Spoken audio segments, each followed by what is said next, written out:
We're getting to the end, guys. We are in chapter 13. We're going to work on a couple sections today.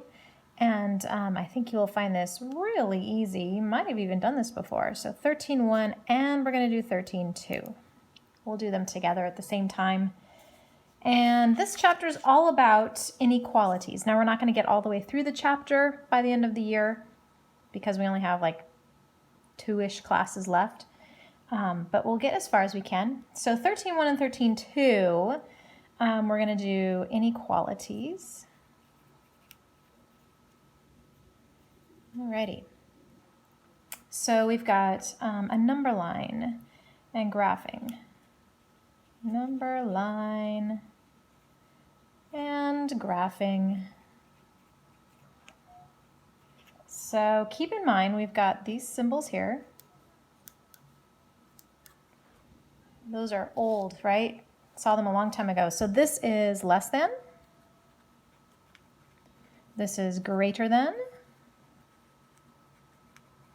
This is less than or equal to.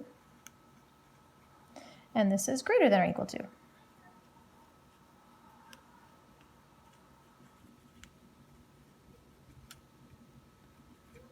All right, and when we are graphing them, if you have a less than or a greater than, you're going to use an open circle. If you have an inclusive, so a less than or equal to or a greater than or equal to, you're going to make sure it's a solid circle, okay? So if you have to, for example, we're just going to sketch all of these. Sketch the graph. If you have x greater than -3, then you are going to draw a number line. You are going to place 0 somewhere on the number line. It doesn't have to be in the middle. And then -3, where it's located in relation to 0. This is a greater than, so we're going to use an open circle. And then since it's greater than, it's everything to the right. We'll shade it in nicely, okay? And that's how that works. So what if you had to write an inequality and you were given this graph? So the graph looks like this. Here's 0, -4, and it goes like this. That's the graph that you're given, and you need to write an inequality. So well, let's pick some arbitrary variable. X is nice. So x is, it's going to the left, so it's less than. It is an open dot, so it is not an equal to. It's less than -4. All right, so now we're going to write an inequality. And I'm going to give you a phrase. So the inequality that says x is at least 5. X is at least 5. So we have x is at least. So does that mean that x is more than or less than 5 if it's at least? It's going to be more than, greater than. Can it be equal to 5 if it's at least 5? Absolutely. So x is greater than or equal to 5. If we graph it, it'll look something like this. So here's our 0, here's our 5. Close the dot, and we're going greater than, so we're going off to the right. That's what that looks like. See, this is super easy, right? I'm probably insulting your intelligence right now. I'm sorry. So then the next, that was section 1, by the way. Section 2, we're just going to do some solving inequalities.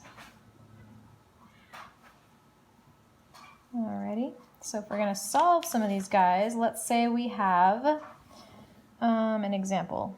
Instructions are going to say solve and graph. So we'll get a little more graphing practice in. 5x minus 7 is greater than 53. This is just like pretend it's an equal sign because we're going to treat it the same way. We have to isolate the x, so we'll add 7 to both sides. So 5x is greater than, just bring your sign down, is greater than 60 divide by 5, so x is greater than 12. And if we graph it, got a 0, put a 12, open dot goes to the right.